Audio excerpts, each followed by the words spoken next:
जननीं शारदां देवीं रामकृष्णं जगद्गुरुं पादपद्मे तयो श्रित्वा प्रणमामि मुहुर्मुहुः। ॐ नमामि त्वम् अहं देवीं महाभयविनाशिनीं महादुर्गे प्रश्मनीं महाकारुण्यरूपिणीम्। ॐ शान्ति शान्ति शान्तिः। ॐ अथ ब्रह्मास्तुतिः। त्वं स्वाहा त्वं स्वधा त्वं हि वषट्कार स्वरात्मिका सुधा त्वमक्षरे नित्ये त्रिधा मात्रात्मिका स्थिता अर्धमात्रा स्थिता नित्या यानोच्चार्या विशेषतः त्वमेव सन्ध्या सावित्री त्वं देवी जननी परा त्वयैतद्धार्यते विश्वं त्वयैतत्सृज्यते जगत् त्वयैतत्पाल्यते देवी त्वमस्यन्ते च सर्वदा विसृष्टौ सृष्टिरूपा त्वं स्थितिरूपा च पालने तथा संहृतिरूपान्ते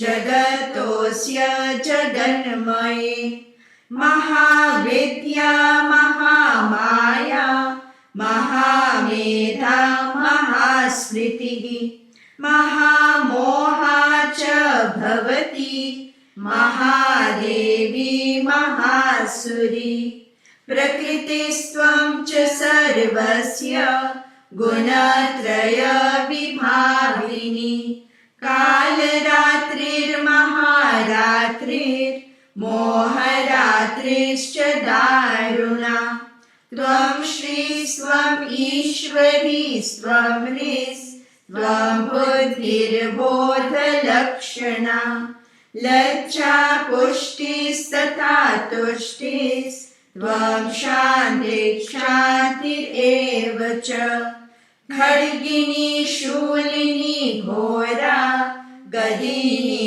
चक्रिणी तथा शङ्खिनी चापिनी बाण भुशुण्डी परिघायुधा सौम्या सौम्यतरा शेष सौम्येभ्यस्त्वति सुन्दरी परा पराणां परमा त्वमेव परमेश्वरी यच्च किञ्चित् क्वचित् वस्तु सदसद्वाखिलात्मिके तस्य सर्वस्य या शक्ति सा त्वं किं स्तूयसे मया यया त्वया जगत् स्रष्टा जगत्पाताति यो जगत् सोऽपि निद्रावशं नीत कस्त्वां स्तोतुमिहेश्वर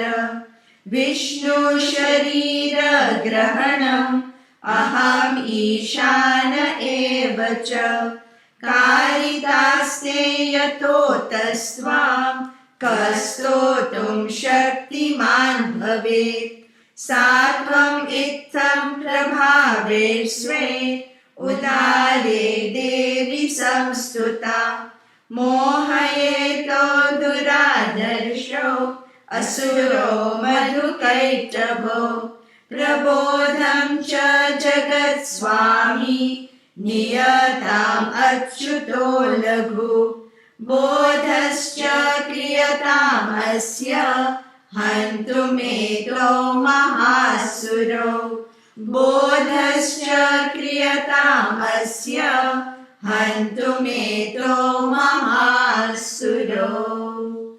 ॐ श्री महाकाली महालक्ष्मी महासरस्वती श्री दुर्गा मात की जय। ॐ अथ शक्रादि स्तुतिः। देहायया तदमिदं जगदात्मशक्त्या निशेषदेवगणशक्तिसमूहमूर्त्या ताम् अम्बिकाम् अखिलदेवमहर्षिपूज्याम् भक्त्या नता स्म विदधातु शुभानि सानः। यस्या प्रभावमतुलं भगवाननन्तो ब्रह्माहरश्च नहि वक्तुमलं बलं च। सा चण्डिकाखिलजगत्परिपालनाय नाशाय चाशुभभयस्य मतिं करोतु। या श्री स्वयं सुकृतिनां भवनेष्वलक्ष्मीः पापात्मनां कृतधियां हृदयेषु बुद्धिः श्रद्धा सतां कुलजनः प्रभवस्य लज्जा तां त्वां नता स्म परिपालय देवि विश्वम्। किं वर्णयाम तव रूपमचिन्त्यमेतत् किं चातिवीर्यमसुरक्षयकारि भूरि किं चाहवेषु चरितानि तवातियानि सर्वेषु देव्यसुरदेवगणादिकेषु। हेतु समस्तजगतां त्रिगुणापि दोषे न ज्ञायसे हरिहरादिभिरप्यपारा। सर्वाश्रयाखिलमिदं जगदंशभूतम् अव्याकृता हि परमा प्रकृतिस्त्वमाद्या। यस्या समस्तसुरता समुदीरणेन तृप्तिं प्रयाति सकलेषु मखेषु देवी। स्वाहासि वै पितृगणस्य च तृप्तिहेतुर् उच्चार्यसे त्वमत एव जने स्वधा च। या मुक्तिहेतुरविचिन्त्य महाव्रता त्वम् अभ्यस्यसे सुनियतेन्द्रियतत्त्वसारैः। मोक्षार्थिभिर्मुनिभिरस्तसमस्तदोषैः विद्यासि सा भगवती परमा हि देवी। शब्दात्मिका सुविमलर्यजुषां निधानम् उद्गीतरम्यपदपाठवतां च साम्नाम्। देवी त्रयी भगवती भवभावनाय वार्ता च सर्वजगतां परमार्तिहन्त्री। मेधासि देवी विदिता किल शास्त्रसारा दुर्गासि दुर्गभवसागरनौरसङ्गा। श्रीकैटभारिहृदयेककितादिवासा गौरी त्वमेव शशिमौलिकृता प्रतिष्ठा। ईषत्सहासममलं परिपूर्णचन्द्र बिम्बानुकारिकनकोत्तमकान्तिकान्तम्। अद्यद्भुतं प्रहितमातरुषा तथापि वक्त्रं विलोक्य सहसा महिषासुरेण। दृष्ट्वा तु देवि कुपितं भ्रुकुटीकरालम् उद्यच्च शाङ्खसदृशच्च वियन्न सद्यः। प्राणान् मुमोच महिषस्तदतीव चित्रम् कैर्जीव्यते हि कुपितान्तकदर्शनेन। देवी प्रसीद परमा भवती भवाय सद्यो विनाशयसि कोपवती कुलानि। विज्ञातमेतदधुनैव यदस्तमेतन् नीतं बलं सुविपुलं महिषासुरस्य। ते सम्मता जनपदेषु धनानि तेषां येषां यशांसि न च सीदति धर्मवर्गः धन्यास्त एव निभृतात्म च भृत्यदारा येषां सदाभ्युदयदा भवति प्रसन्ना धर्म्यानि देवि सकलानि सदैव कर्माण्यत्यादित प्रतिदिनं सुकृती करोति स्वर्गं प्रयाति च ततो भवति प्रसादात् लोकत्रयेऽपि फलदाननु देवि तेन दुर्गे स्मृता हरसि भीतिमशेषजन्तोः स्वस्ते स्मृता मतिमतीव शुभां ददासि दारिद्र्य दुःखभयहारिणि का त्वदन्या सर्वोपकारकरणाय सदार्कचित्ता एभिर्हते जगदुपैति सुखं ततेते कुर्वन्तु नाम नरकाय चिराय पापम् सङ्ग्राममृत्युमधिगम्य दिवं प्रयान्तुम् अद्वेति नूनमहितान् विनिहंसि देवी दृष्ट्वैव किं न भवति प्रकरोति भस्म सर्वासुरानरिषु यत्र हिनोषि शस्त्रम् लोकान् प्रयान्तु रिपवोऽपि शस्त्रपूता इत्थं मतिर्भवति तेष्वपि तेति साध्वी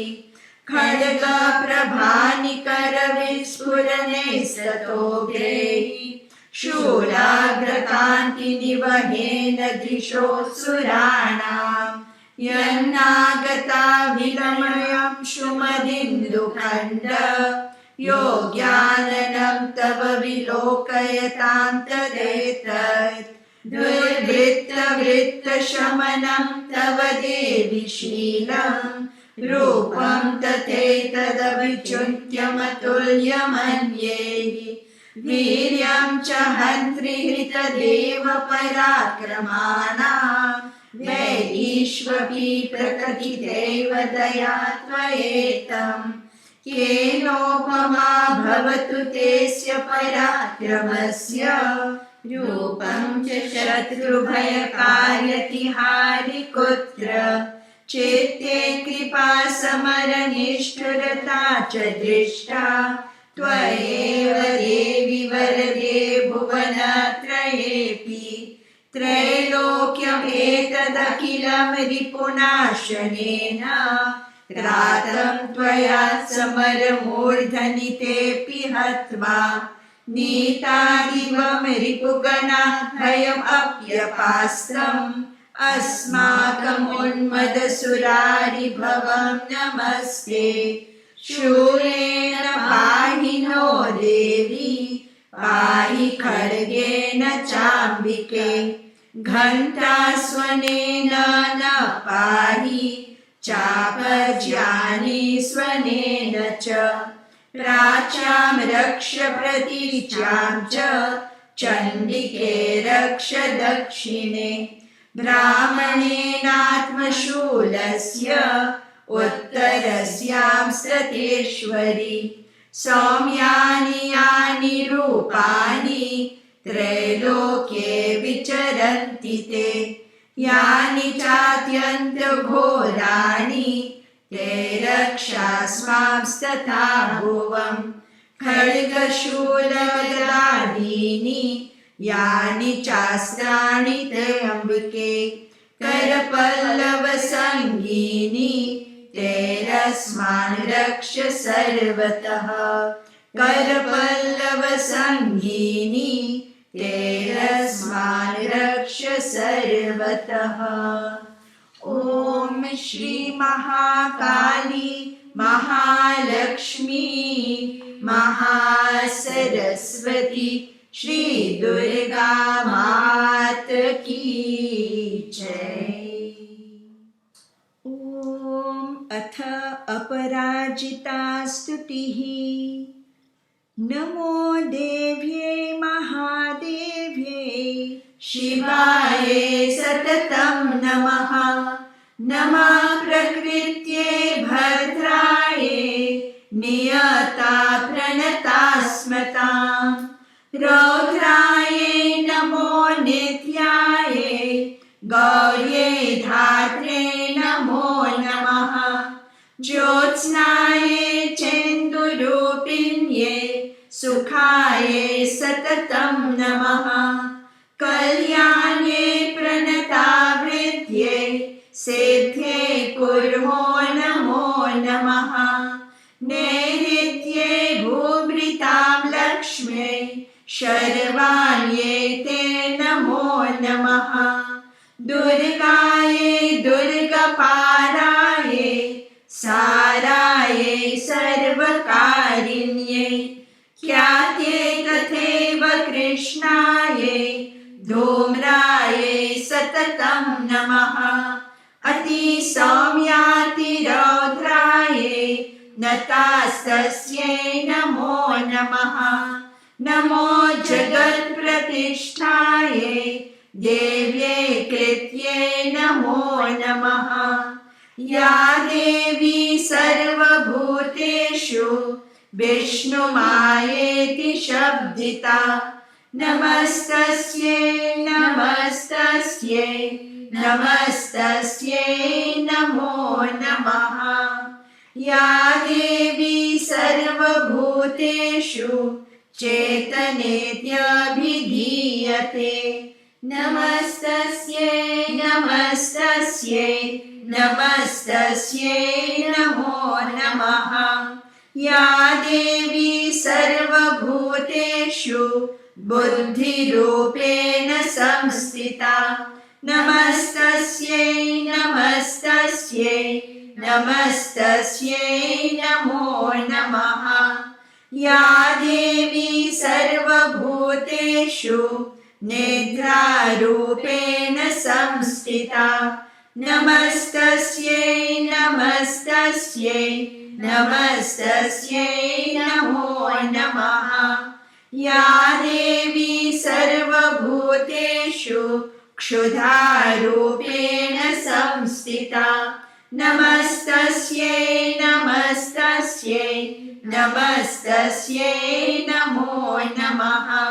या देवी सर्वभूतेषु छायारूपेण संस्थिता नमस्तस्यै नमस्तस्यै नमस्तस्यै नमो नमः या देवी सर्वभूतेषु शक्तिरूपेण संस्थिता नमस्तस्यै नमस्तस्यै नमस्तस्यै नमो नमः या देवी सर्वभूतेषु तृष्णारूपेण संस्थिता नमस्तस्यै नमस्तस्यै नमस्तस्यै नमो नमः या देवी सर्वभूतेषु शान्तिरूपेण संस्थिता नमस्तस्यै नमस्तस्यै नमस्तस्यै नमो नमः या देवी सर्वभूतेषु जातिरूपेण संस्थिता नमस्तस्यै नमस्तस्यै नमस्तस्यै नमो नमः या देवी सर्वभूतेषु लज्जारूपेण संस्थिता नमस्तस्यै नमस्तस्यै नमस्तस्यै नमो नमः या देवी सर्वभूतेषु शान्तिरूपेण संस्थिता नमस्तस्यै नमस्तस्यै नमस्तस्यै नमो नमः या देवी सर्वभूतेषु श्रद्धारूपेण संस्थिता नमस्तस्यै नमस्तस्यै नमस्तस्यै नमो नमः या देवी सर्वभूतेषु कान्तिरूपेण संस्थिता नमस्तस्यै नमस्तस्यै नमस्तस्यै नमो नमः। या देवी सर्वभूतेषु लक्ष्मीरूपेण संस्थिता नमस्तस्यै नमस्तस्यै नमस्तस्यै नमो नमः। या देवी सर्वभूतेषु वृत्तिरूपेण संस्थिता नमस्तस्यै नमस्तस्यै नमस्तस्यै नमो नमः। या देवी सर्वभूतेषु स्मृतिरूपेण संस्थिता नमस्तस्यै नमस्तस्यै नमस्तस्यै नमो नमः। या देवी सर्वभूतेषु दयारूपेण संस्थिता नमस्तस्यै नमस्तस्यै नमस्तस्यै नमो नमः। या देवी सर्वभूतेषु तुष्टिरूपेण संस्थिता नमस्तस्यै नमस्तस्यै नमस्तस्यै नमो नमः। या देवी सर्वभूतेषु मातृरूपेण संस्थिता नमस्तस्यै नमस्तस्यै नमस्तस्यै नमो नमः। या देवी सर्वभूतेषु भ्रान्तिरूपेण संस्थिता नमस्तस्यै नमस्तस्यै नमस्तस्यै नमो नमः।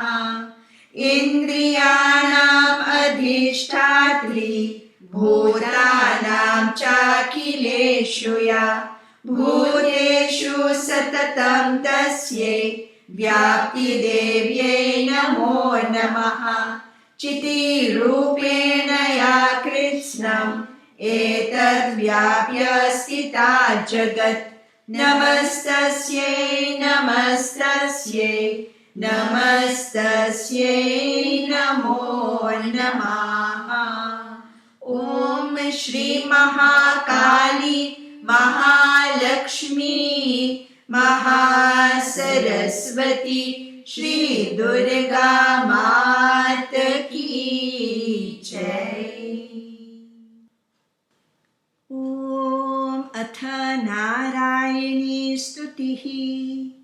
देवी प्रपन्नार्तिहरे प्रसीद प्रसीद मातर्जगतोऽखिलस्य प्रसीद विश्वेश्वरि पाहि विश्वं त्वमीश्वरी देवी चराचरस्य आधारभूता जगतस्त्वमेका महीस्वरूपेण यथा स्थितासि अपां स्वरूपस्थितया त्वयेतत् आप्यायते कृष्णमलङ्घ्य वीर्ये त्वं वैष्णवी शक्तिरनन्तवीर्या विश्वस्य बीजं परमासि माया सम्मोहितं देवि समस्तमेतत् त्वं वै प्रसन्ना भुवि मुक्तिहेतुः विद्या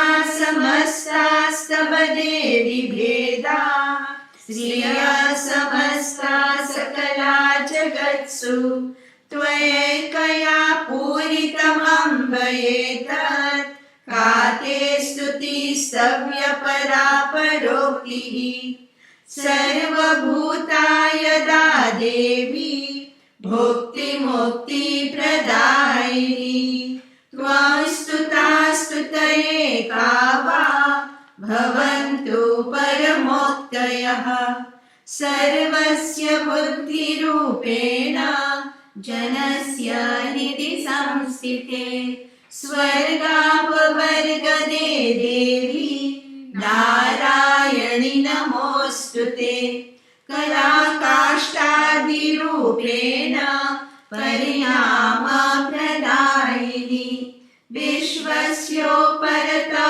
शक्ते नारायणि नमोऽस्तुते सर्वमङ्गलमाङ्गल्ये शिवे सर्वार्थसाधिके शरण्ये त्र्यम्बके गौरी नारायणि नमोऽस्तुते सृष्टिस्थितिविनाशानां शक्तिभूते सनातनि गुणाश्रये गुणमये नारायणि नमोऽस्तुते शरणागत दीनार्त परित्राणपरायणे सर्वस्यार्ति हरे देवी नारायणि नमोऽस्तुते हंसयुक्त विमानस्थे ब्रह्माणि रूपधारिणि कौशाम्भक्षरिके देवी नारायणि नमोऽस्तुते त्रिशूलचन्द्राहिधरे महावृषभवाहिनि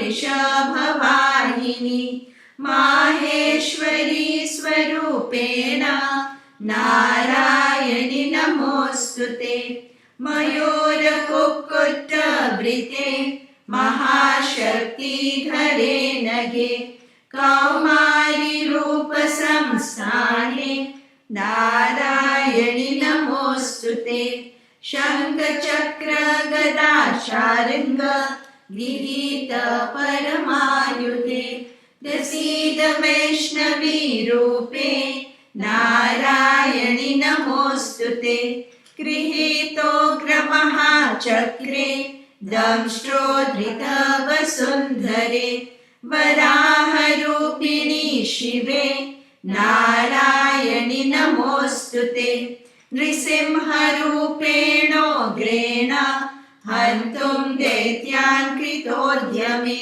त्रैलोक्यत्राणसहिते नारायणि नमोऽस्तुते किरीटिनि महावज्र सहस्रनयनोज्ज्वले वृत्रप्राणहरे चैङ्ग्री नारायणि नमोऽस्तुते शिवदूती स्वरूपेण हतदैत्य महाबले घोररूपे महारावे नारायणि नमोऽस्तुते दंष्ट्राकरालवदने शिरोमाला विभूषणे चामुण्डे मुण्डमथने नारायणि नमोऽस्तुते लक्ष्मी लज्जे महाविद्ये श्रद्धे पुष्टि स्वधे ध्रुवे महारात्रि महामाये नारायणि नमोऽस्तुते मेधे सरस्वती वरे भूतिवाभ्रमितामसि नियते त्वं प्रसीदेशे नारायणि नमोऽस्तुते सर्वस्वरूपे सर्वेशे सर्वशक्ति समन्विते भयेभ्यस्त्राहि नो देवी दुर्गे देवी नमोऽस्तुते एतत्ते वदनं सौम्यं लोचनत्रयभूषितं पातु नः सर्वभूतेभ्यः कात्यायनि नमोऽस्तुते ज्वालाकरालमध्योग्रम् अशेषासुरसूदनं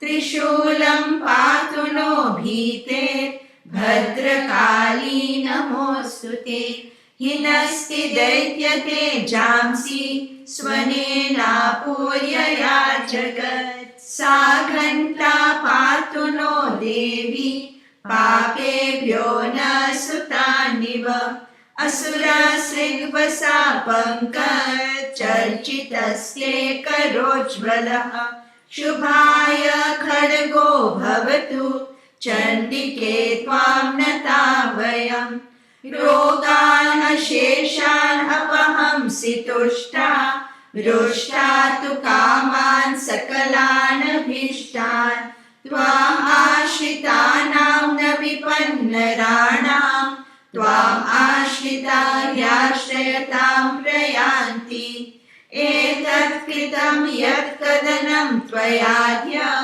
धर्मदिशां देवी महासु रूपेण बहुधात्ममूर्तिं कृत्वाम्बिके तत्प्रकरोति कान्या विद्यासु शास्त्रेषु विवेकदीपेषु आद्येषु वाक्येषु च का त्वदन्या ममत्वगर्तेति महान्धकारे विभ्रामयत्येतदतीव विश्वम् रक्षांसि यद्रोग्रविशाश्च नागा यद्रारयो दस्युबलानि यत्र दावानलो यत्र तथाब्धिमध्ये तत्र स्थिता त्वं परिपासि विश्वम् विश्वेश्वरी त्वं परिपासि विश्वम् विश्वात्मिका धारयसीति विश्वम्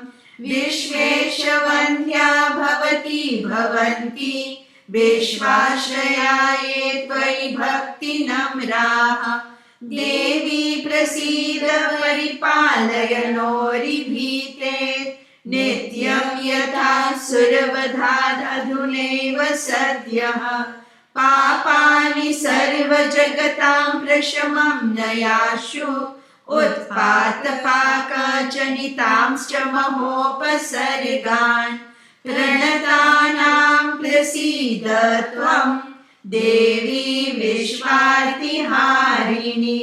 त्रैलोक्यवासिनामीढ्ये लोकानां वरदा भव लोकानां वरदा भव। ॐ श्री महाकाली महालक्ष्मी